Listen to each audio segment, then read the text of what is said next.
Anything special? Yeah. Pure deliciousness. Pure deliciousness, man. My name is Banky, man. Everybody calls me Banky. That's the name that I got from my grandmother when I was young.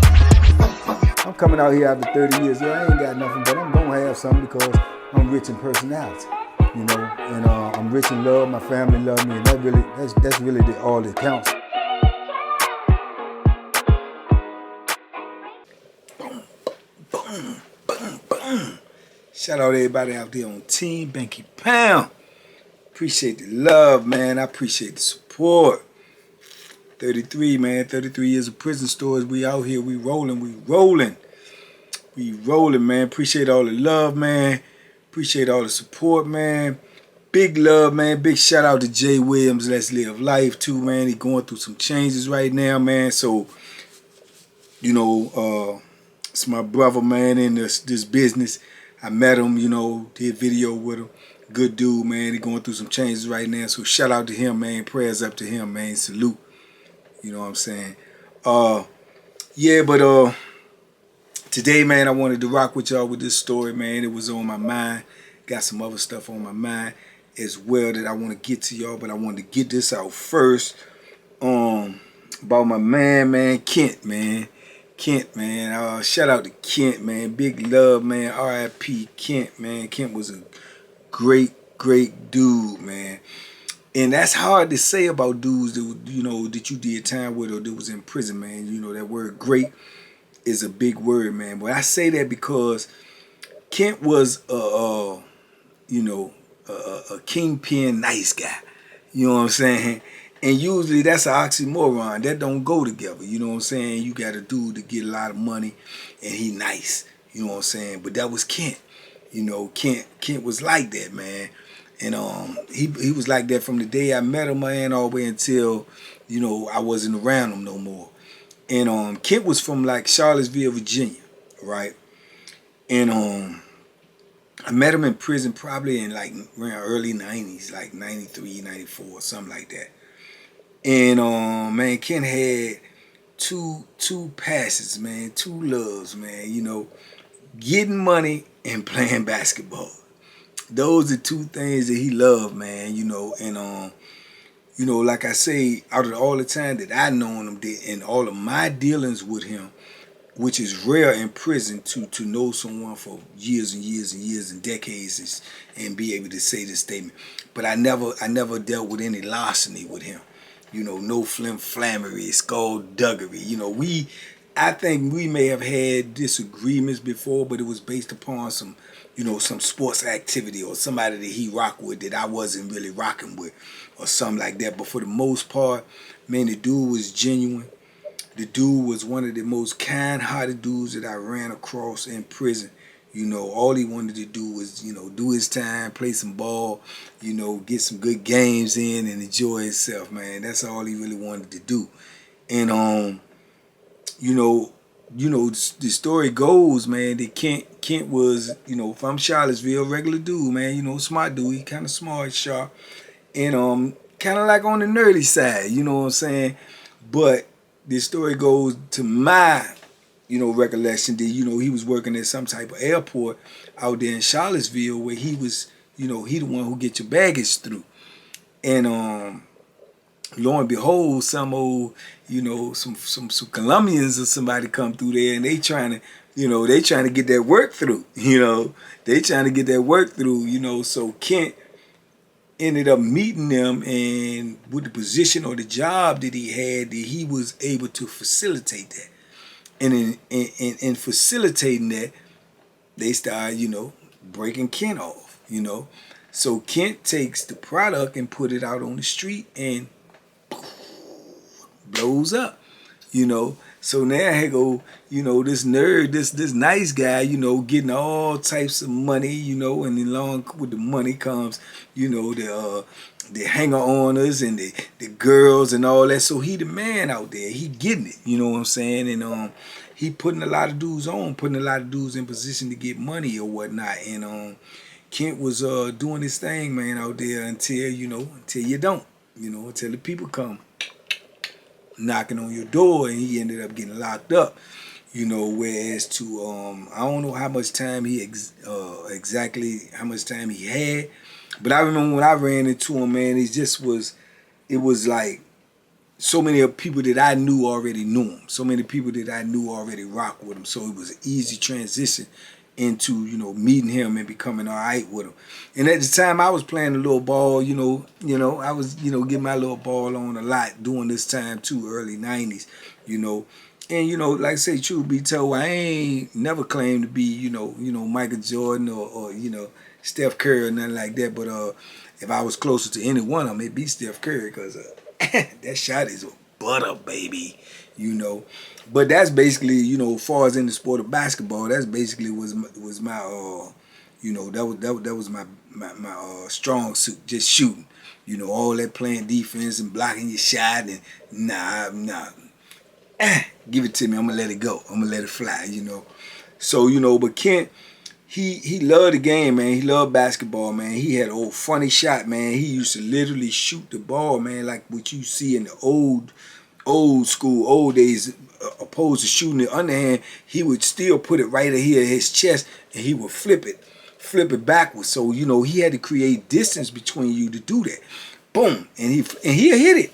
He'll hit it. He would knock it down, man, and he had good handles and everything, man. He was a point guard, man, but he gonna get you the ball who needed to get the ball to score or whatever. That's what he would do.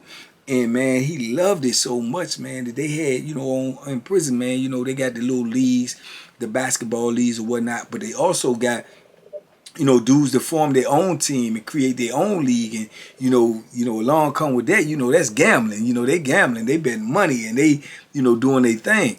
And then in the early 90s, they had dudes coming in to play teams in prison. Yeah, crazy, man. Like I say, back then, there's a lot of things that started when I was doing time that just changed over the years, or they took away from us because it seemed like as the years went on, they just took. But we used to have dudes that come in there and play. They had Richmond teams. There was a Richmond league that came in there and played. They had other leagues that came in there and played. They had military leagues that came in there and played. So dudes look forward to that, man. They look forward to playing against them dudes, and they look forward to playing against each other, and they used to bet on them games. And Kent, man, Kent was getting that money, man. So Kent had a lot of paper. So Kent, if you was on Kent's team, the way he wanted to set up his team and structure his team, he had so much money. Was back then we could order shoes and stuff from vendors and stuff, off the street, you know what I'm saying, things like that, J.C. Penney's or East Bay. Remember old East Bay? We could order from them. And so, Kent will order everybody on his team. If you was on his team, Kent will order everybody or put the money on your book so you can order a pair of Jordans or, a pair of top Nikes or, some Carmelos or something. Kent was everybody on his team. Everybody. You know what I'm saying? Get them all the same tank tops. Back then, we was able to order stuff off the street, like I say, and get different stuff that we couldn't get later on in our time. But during this time, you could do that. Kenna order everybody everything they needed that was on his team. So you're talking about 10, 15 cats. You know what I'm saying? But he had it like that. You know what I'm saying? Then he had a low-key demeanor, you know what I'm saying, where he just talked and he always smiled and laughed and like, yeah, man, and that was his thing, But like I say, along with the money, come all the hang on. So a lot of dudes wanted to be cool with him. You know what I'm saying? He had dudes in the block that he rocked with, just on a regular basis, 4 or 5 dudes. Pito was one of them. Shout out to Pito,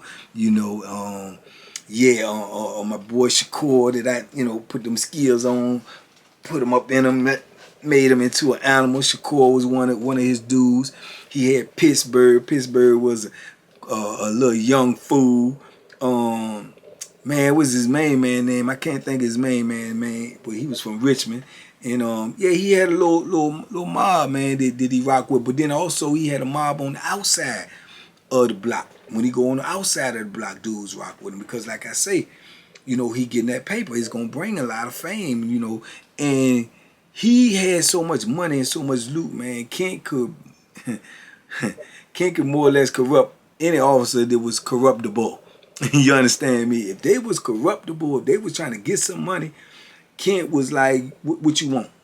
What you want to bring this in? And he was corrupting dudes that was so strict and so policeman minded that you would not even never think that they're gonna bring nothing in.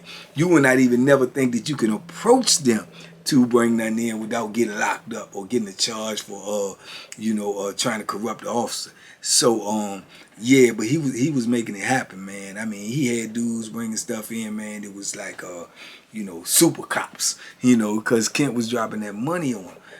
But like I said, he did everything he did with a smile. He did everything he did with a laugh. Dudes would get to beefing, and he'll either get out the way or he'll say, man, yeah, man, what's the problem, man? Y'all, man, come on, man, let's just play ball, man. Y'all squash this. Well, he was that type of dude.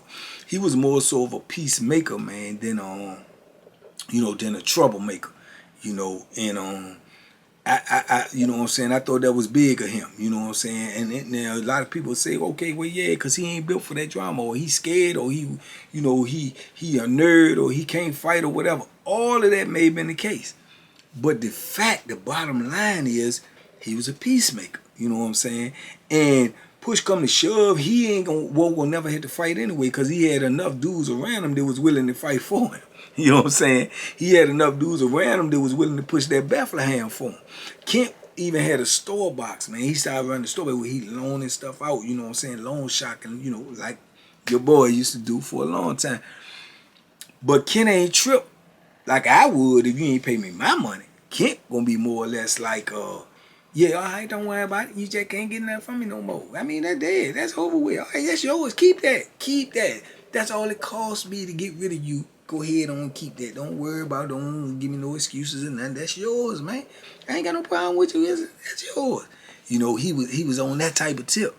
So either you pay him or you just gonna burn your bridges with him. But he not gonna try to do nothing to you. He not gonna do none of that. And I've seen him in little situations where he dudes calling him out or calling him outside his name, bucking up at him, and it ain't like he back down or he just coward and be like, well, no, he'll talk stuff back.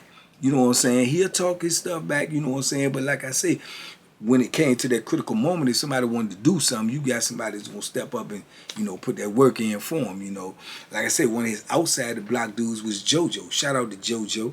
JoJo's name just came up the other day in conversation with people too, man. But JoJo, like I told you, he probably the best dude that I boxed one-on-one, in my, incarceration. JoJo had some skills, man, some mad skills. So, and JoJo a gangster, you know what I'm saying? JoJo a gangster through and through. So yeah, JoJo was like one of his right hand mans or one of the, his pushers. JoJo gonna be the one giving you this, giving you that, and you don't pay JoJo, boom, you gonna have to duck the hook for real. You know what I'm saying? You might have to duck the belt, cause Joe went hard. So like I said, he had a lot of dudes around him. You know what I'm saying? There was, they liked him. They was good with him, and gonna make sure that he alright. And like I say, he had polices, man, bringing stuff in left and right. He had girls on the street that had come in there. Oh, you want to visit, man? Okay, yeah, I got 5 girls coming up here this weekend. Yeah, you can't have but 5. Can't have but 5 people in the visiting room. I got 5 of them come and see me. So 4 of them, they on their own. They single, man. They single, man. You know what I'm saying? Yeah. You want to go? All right, give me your name. Put your name on the list. I'm going to get her to call you. I'm going to get her to call you. So he'll take dudes over there to the visiting room. The girls come up there, man. They all coming to see Kent, man. You know what I'm saying? They coming to see Kent. So Kent putting his dudes on. He putting them in the mix, making them, get with somebody, Real good brother, man. I mean, top of the line. Yeah, when it came to character, man, he top of the line, man. Like I say, his character was cool. You know what I'm saying? He didn't have that flammery with him, that skullduggery and that larceny, that tomfoolery. He was a straight across the board type dude, and he ain't really need nothing from you. He gave more than he received, most definitely. You know what I'm saying? And like I say, he was an easy-go-lucky guy, man. And he just was so free with money. If you needed money, if you went to him on some real stuff, like, yo, I'm hurting right now, man. I'm trying to get blah blah blah, man. I don't know when I can pay you back though, or whatever. If he really rock with you, he gonna give it to you. You know what I'm saying? And in prison, man, that's like a pink unicorn. You know what I'm saying? Because dudes in there don't want to give you nothing. You know what I'm saying? They want to tax you for everything. They want to take something from you, but they don't want to give you nothing. Kent, I could say, was one of the dudes who won't like that. If he could genuinely help you and he thought you was a genuine dude, then, he more than often I seen him do that. You know what I'm saying? I could remember an incident with him myself, man, because this how much money means to him, man. He just had such a low value on money that it was crazy. You know what I'm saying? We in the gym one day, we playing ball and everything. Everybody in there play ball. You go to the gym, some dudes might wear their clothes over to the gym, take it off because they got shorts on or sweatpants or whatever. And I can remember Kent came over there to ball one day, and I was over there, I'm hitting the bag, so they playing ball, they rolling over there, they playing whole court, running their mouth, talking they trash. And when I finished hitting the bag, because I had been in there before them, I go over and sit down and start watching the game. So I'm unwrapping my hands and everything like that. So then when the rec was over and they finished, before they finished, they had took a little break, took a little time out, boom, boom, boom. So they coming over. So Kent come over and his pants and stuff is right beside me on the sideline of the game. There's many dudes in the gym. So his pants right there. He come over, grab his pants, and put something in there, right? I think he put an ace bandage or something in there, ace bandage from his head, took it all, put it in there or whatever. So they said, boom, they was ready to start the game back, so he running back out there to play, so he slung his pants back over there. So when he slung his pants back over there, to go out there and to continue the game, his pants hit right at the sideline and slid over there by me. But as his pants hit and slid, money came out of his pocket. You know what I'm saying? A lot of money. You know what I'm saying? Penitentiary-wise, So I see the little stack of money, right? And I'm like, boom. I'm like, man, Kent is tripping. So I look over, grab his pants, grab it over, look at the money. I unfold the money. I'm looking at the money. Man, Kent got about 700 and some change in his pants that he just leaving on the sideline in the penitentiary. If anybody, man, dudes will steal your whole pants not even knowing they got no money in it in the penitentiary. You got a nice pair of sweatpants over there. You got a nice pair of Levi's or something over there. You got a jean jacket over there. You got something to value, and you leave it in the penitentiary and turn your head, gone. You know what I'm saying? Gone. Now, with that in mind, he just slinging his pants over there. He got $700 something up in his pocket. So I see the money. I grab the money, man. I grab his pants. I pull his pants back off of the cord and everything. I look at the money. Now, mind you, I won't, like the dude you see right now. But at the same time, and for my whole life, I've always had some type of level of cutoff when it came to all of that larceny and that flammery, you know what I'm saying? I had a moral compass, you know what I'm saying? Now, to be truth be told, had that been anybody besides Kent, I ain't never see the money, man. What money? What you talking about? I ain't never see it.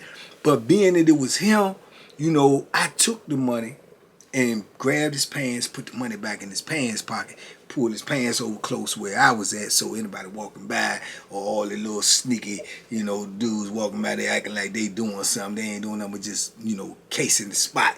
You know what I'm saying? Looking for something they can grab and jet on about the gym and act like they ain't never did it. So, I grabbed him. I had his pants when the joint was finished, when they finished the record and everything. So I'm standing up and getting it. I said, look at here, man. I said, man, you tripping. He told me, so what? I said, man, you tripping, dog. He said, what you talking about, mate? I said, man, you got your pants over here on the sideline with all this money in your pants. He was like, oh. Grab the pants, check the pants. He looked, he said, oh, yeah, I forgot I had that in there, man. I said, man, you is too relaxed, my dude. You tripping, man. Anybody could have got. He said, man, ain't that much money. I got some more. I got some more. I ain't worried about it. If they that petty, they want to steal it, they could steal it. I ain't tripping. I was trying to get me some wreck in, man. You know what I'm saying? This the mentality of this dude. You know what I'm saying? That's why I say he just was a genuine good dude. You know what I'm saying? Because anybody else, I can guarantee you still $700 from in prison. You got a high chance of dying, you know what I'm saying, or coming real close to death. If you steal $7 from a dude in the penitentiary, you got a good chance of dying. You know what I'm saying? But here, this man is like, it ain't nothing. He ain't tripping. If they'd have stole it, they'd have stole it. It's just gone. You know what I'm saying? So, you know, like I say, that's how he carried himself, man. And, you know, everybody that I knew liked him. You know, the police like him. The inmates like him. The convicts like him. If you ain't like Kent, man, you a straight hater, man. You should, yeah, if you ain't like Kent, man, you had to be a straight hater, man. Because dude just...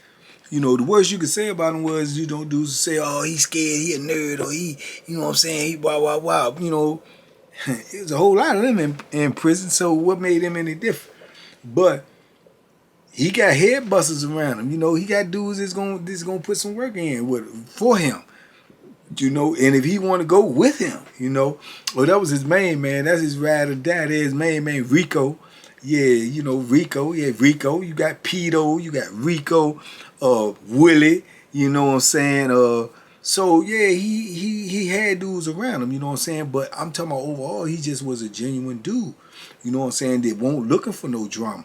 But I know we in an environment that breeds drama. You know, that breeds that larceny. But he really wasn't with it, man. You know, he just wanted to get on that court every chance he could, play basketball, talk trash, Jordan this, Jordan that, and, you know, he just loved the game. You know what I'm saying? He loved the game. He just was blessed to be put in a position where he get money, you know. And then in prison, that is an asset. You know, that is a major asset. So dude's going to want to be around you. Then it just so happened that you got good personality, you got good character. These dudes like to play sports too. So it all just came together for him, man, where I don't you know, I know for a fact, at least not on Greensville, he ain't never really had no problems. He ain't had no problems with nobody. You know what I'm saying? That couldn't be solved. You know what I'm saying? So yeah, man, but he old Kent, man, and I wanted to do this video about him because he rare. You know what I'm saying? He rare. You don't meet too many dudes like that in prison. Dudes that got you know, assets, and dudes that got access to certain things, man, and they ain't willing to kill you over. You know what I'm saying? Kent won't willing to kill you over nothing, because he trying to get out of the penitentiary. If you take some money from him or do this or do that, you had to worry more about the dudes that rock with him than you had to about him. Because he just going to say, all right, you got that. You got it. You know what I'm saying? He removed that from his character if he ever had it in his character. So he won't tripping off of that type of stuff. And we ain't talking about no petty money, man, because you talking back in the day, you talking about street to street. Somebody might get him for 1,000 or something, but then somebody else, you know, gonna say, oh, no, man, no, we ain't letting that go, Kent. No, man, Kent like, man, I ain't tripping off of him. Nah, you know, they gonna come. Yeah, so it was gonna happen. It just won't gonna happen by him. You know what I'm saying? But yeah, man, he was a real good dude, man. Real genuine, solid brother, man. And even when I got out here, you know, he got out, like, I'm assuming, like, years before me, you know. And I got out, man, and I got to moving around and talking to, you know, people. He was real cool with my brother too, Dixon, man. You know, because y'all know Dixon played that ball.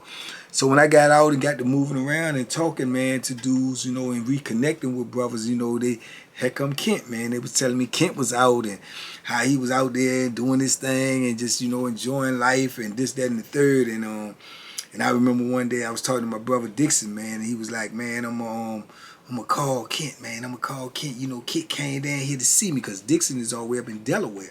Kent went all the way up there to see him, man. That's how cool he was with him. Come all the way to Richmond to see Pedo.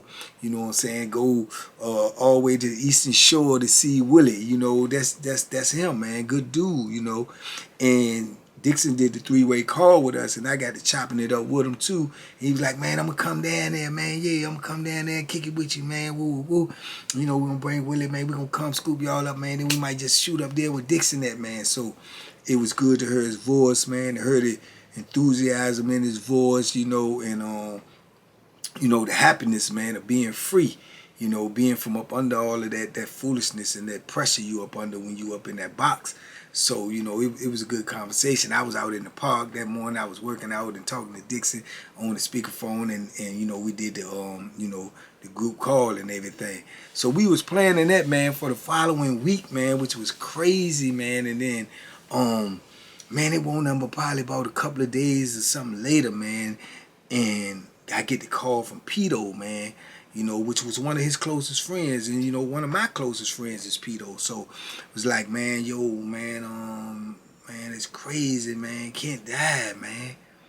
I was like, what? He was like, Kent died, man. You remember Kent? I said, man, I just talked to Kent.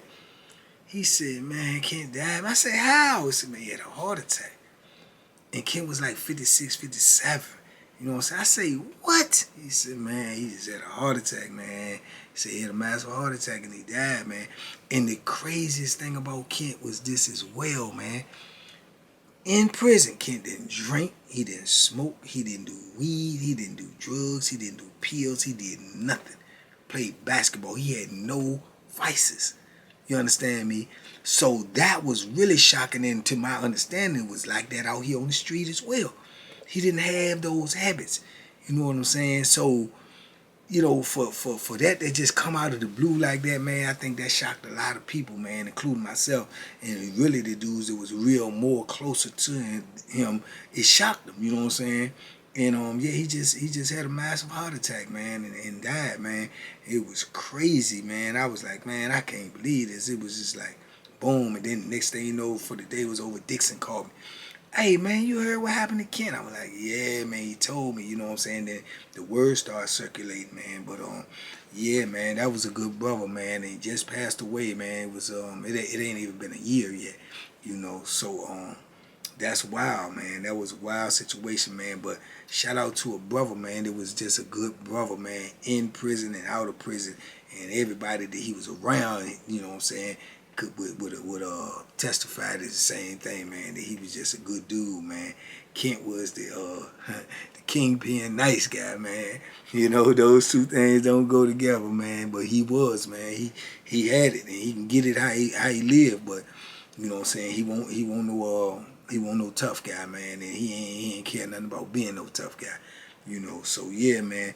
Anyway, y'all, you know, that was a video about old Kent, man, from out Charlottesville. Shout out to Charlottesville, too, man. I felt like I had to do that video, man, pay homage to the brother, man, because he was a good brother, and he came across my path, you know, my walks and travels in penitentiary, man, and I wanted to do that video, man. It's, you know, shining light on. It's some good dudes out here to get caught up in bad situations.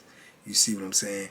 He took on an opportunity that was presented to him and turned it into, you know, what it turned into, and then he ended up having to pay the price for it. But he, you know, he got through it and got out of it, and you know, was trying to live his life, and then you know, life happens.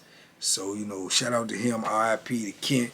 You know what I'm saying? Shout out to all his dogs, all his homeboys, you know, Willie Williams, Rico, Pittsburgh, Shakur, Pedo, Dixon, everybody who rock with Kent, man.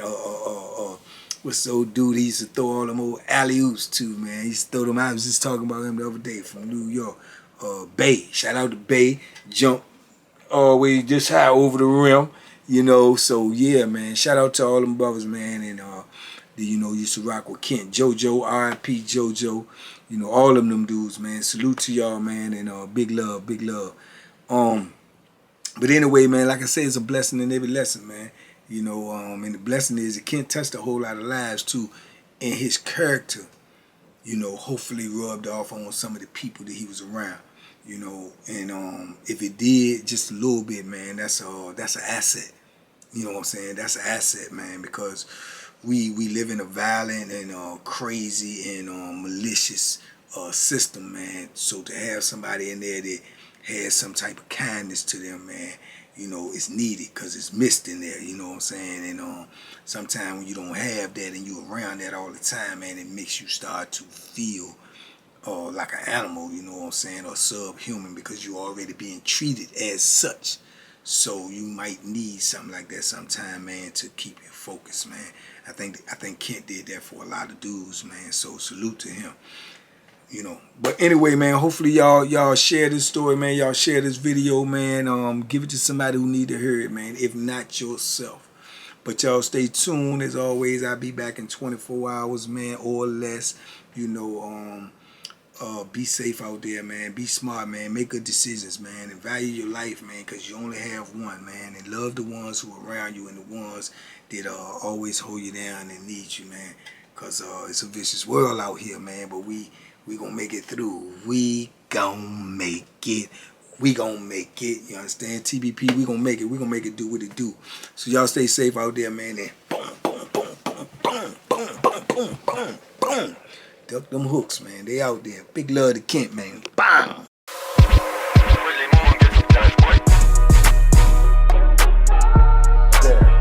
The Banky special. Yeah. Pure deliciousness. Pure deliciousness, man.